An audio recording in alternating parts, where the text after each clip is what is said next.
నెల్లూరు జిల్లా నాయుడుపేటలోని గురుకుల పాఠశాలలో 75 మంది విద్యార్థులు అస్వస్థతకు గురయ్యారు. కలుషిత ఆహారం కారణంగా విద్యార్థులు అపస్మారక స్థితిలోకి వెళ్లగా వెంటనే వారందరినీ హుటాహుటిన నాయుడుపేట ప్రభుత్వ ఆసుపత్రికి తరలించారు అధికారులు. కలుషిత ఆహారం తిని అస్వస్థతకు గురైన విద్యార్థులకి అత్యవసర చికిత్స అందిస్తున్నారు వైద్యులు. విషయం తెలుసుకున్న తహసీల్దార్ రాజేంద్ర, మున్సిపల్ కమిషనర్ జనార్దన్ రెడ్డి గురుకుల పాఠశాల వద్దకు చేరుకుని పరిశీలించారు. స్కూల్లో క్యాంటీన్ను పరిశీలించిన అధికారులు వార్డెన్పై ఆగ్రహం వ్యక్తం చేశారు. ఇక నుంచి విద్యార్థులకి అపరిశుభ్రమైన ఆహార పదార్థాలను వడ్డించకూడదని సూచించారు.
నెల్లూరు జిల్లా నాయుడుపేటలోని గురుకుల పాఠశాలలో 75 మంది విద్యార్థులు అస్వస్థతకు గురయ్యారు. కలుషిత ఆహారం కారణంగా విద్యార్థులు అపస్మారక స్థితిలోకి వెళ్లగా వెంటనే వారందరినీ హుటాహుటిన నాయుడుపేట ప్రభుత్వ ఆసుపత్రికి తరలించారు. కలుషిత ఆహారం తిని అస్వస్థతకు గురైన విద్యార్థులకు అత్యవసర చికిత్స అందిస్తున్నారు. విషయం తెలుసుకున్న తహసీల్దార్ రాజేంద్ర, మున్సిపల్ కమిషనర్ జనార్దన్ రెడ్డి గురుకుల పాఠశాల వద్దకు చేరుకుని పరిశీలించారు. ప్రస్తుతం ఆ విద్యార్థుల పరిస్థితి ఎలా ఉందనేది తెలుసుకునే ప్రయత్నం చేద్దాం. దానికి సంబంధించి పూర్తి సమాచారం మా ప్రతినిధి నరేష్ అందిస్తారు. నరేష్. సునీల్, కలుషిత ఆహారం కారణంగా ఇటు ఉమ్మడి నెల్లూరు జిల్లాకు సంబంధించినటువంటి నాయుడుపేట గురుకుల పాఠశాలలో దాదాపు 75 మంది విద్యార్థులకు అస్వస్థత గురవడంతో ఒక్కసారిగా కూడా ఒకవైపు తల్లిదండ్రులతో పాటు విద్యార్థులు, అధికార యంత్రాంగం అప్రమత్తమైందని చెప్పుకోవచ్చు.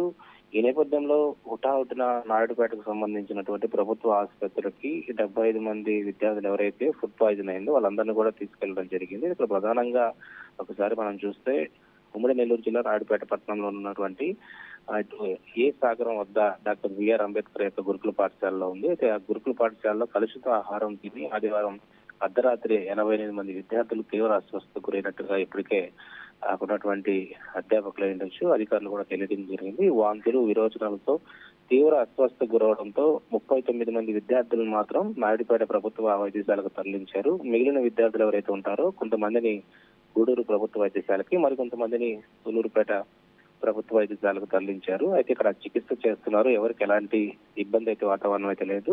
ఫుడ్ పాయిజన్ అయినటువంటి విద్యార్థులు ఎవరైతే ఉన్నారో వారికి ఎక్కువగా మోషన్స్ అవ్వడం, అదేవిధంగా ఇటు వాంతులు కావడంతో చాలా వరకు కూడా నీరసించడం జరిగింది. గురుకులంలో విద్యార్థులని శనివారం ఏదైతే రాత్రి వండినటువంటి కూలీలని ఆదివారం ఉదయం పెట్టడంతో ఈ యొక్క ఘటన జరిగినట్టుగా ఒక అంచనాకైతే రావడం జరిగింది. ఈ నేపథ్యంలో తహసీల్దార్ నాయుడుపేట, కమిషనర్ నాయుడుపేట వీళ్ళిద్దరు అధికారులు వెంటనే అక్కడికి వెళ్ళడం జరిగింది. అక్కడ ఉన్నటువంటి కిచెన్ రూమ్ అంతా కూడా చెక్ చేయడం జరిగింది. కిచెన్ రూమ్ లో దాదాపు కూడా చూస్తే రాత్రిపూట వండింది కూడా మార్నింగ్ పూట మిగిలితే పెడుతున్నట్టుగా తెలుస్తా ఉంది. కొంతమంది విద్యార్థులు కూడా అధికారులకు చెప్పడంతో ఒక్కసారిగా కూడా గురుకుల పాఠశాలలో ఇలాంటి తరచూ కూడా జరుగుతున్నాయి. దీని మీద ఒక పూర్తి స్థాయిలో కూడా ఇన్స్పెక్షన్ లేకపోవడమే వీటికి గల కారణాలుగా తెలుస్తా ఉంది. దీని మీద కలెక్టర్ నివేదికని సమర్పించమన్నారు. దాదాపు కూడా 89 మంది విద్యార్థులకి అస్వస్థతకు గురవడంతో ఒక్కసారిగా కూడా ఇది ఒక రాష్ట్ర వ్యాప్తంగా చర్చ అయితే దారితీస్తుంది. కొంతమంది విద్యార్థులకి ఫుడ్ పాయిజన్ అవ్వడంలో ప్రధానంగా నీరసించిపోవడం, ఇటు ఆరోగ్య అనేక కారణాలు రావడంతో ఒక్కసారిగా కూడా అక్కడే అధికార యంత్రాంగం హాస్పిటల్లోనే ఉంది. ప్రస్తుతం దీని మీద ఇటు కలెక్టర్ నివేదిక అర్పించమని చెప్పడంతో అక్కడ ఉన్నటువంటి అధ్యాపకులు, ప్రిన్సిపాల్ పూర్తి స్థాయిలో ఎలాంటి విషయాలు జరిగే దాని మీద కూడా ఒక నివేదిక అయితే తయారు చేసి ఇవ్వబోతున్నటువంటి పరిస్థితి ఉంది. రైట్ నరేష్.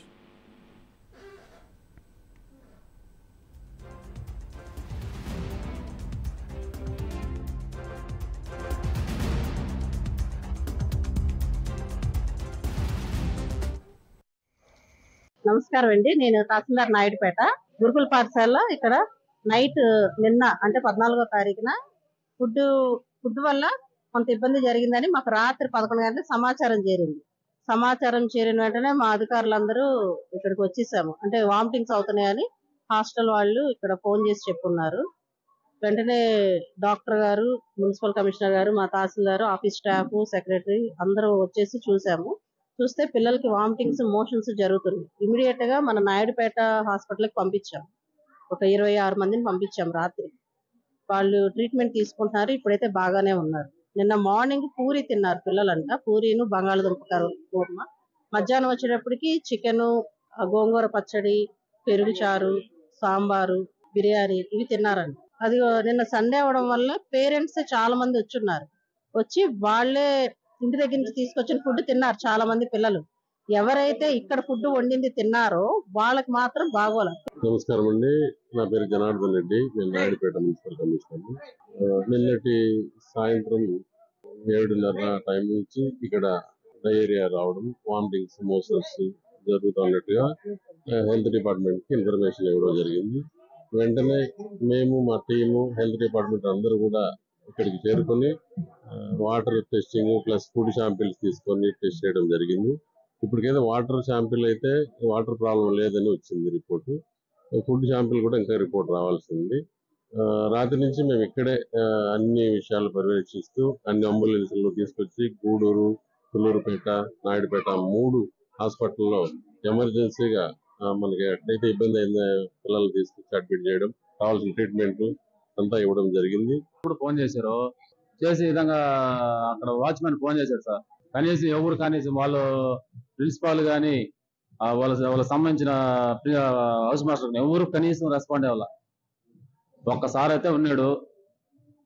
ఆ సారే పాపం అంబులెన్స్ తో కూడా తోలుతున్నాడు సార్. ఇక్కడైతే దాదాపు ఒక 60 మంది ఉంటారండి. అందరికీ అట్టే ఉన్నారు, వామిటింగ్స్, మోషన్స్. ఏం లేదు సార్. ఇంతవరకు అమ్మ నాయనకి తెలపకపోయా. ఆ బిడ్డలు ఏం కావాలా? పక్కన బిడ్డలు మాకు ఫోన్ చేస్తే ఇప్పుడు వచ్చినాం. ఆ బిడ్డలకి అయితే ఏం కావాలా? ప్రిన్సిపాల్ చేయాలి కదా, ఎవరన్నా తెలపాలి కదా మనకు. తెలపకపోతే బిడ్డలు అట్లా అట్నే కొంతమందికి బాగా ఉన్నది, కొంతమందికి బాగలే. మళ్ళా ఉండే బిడ్డలు కూడా అవుతుంది.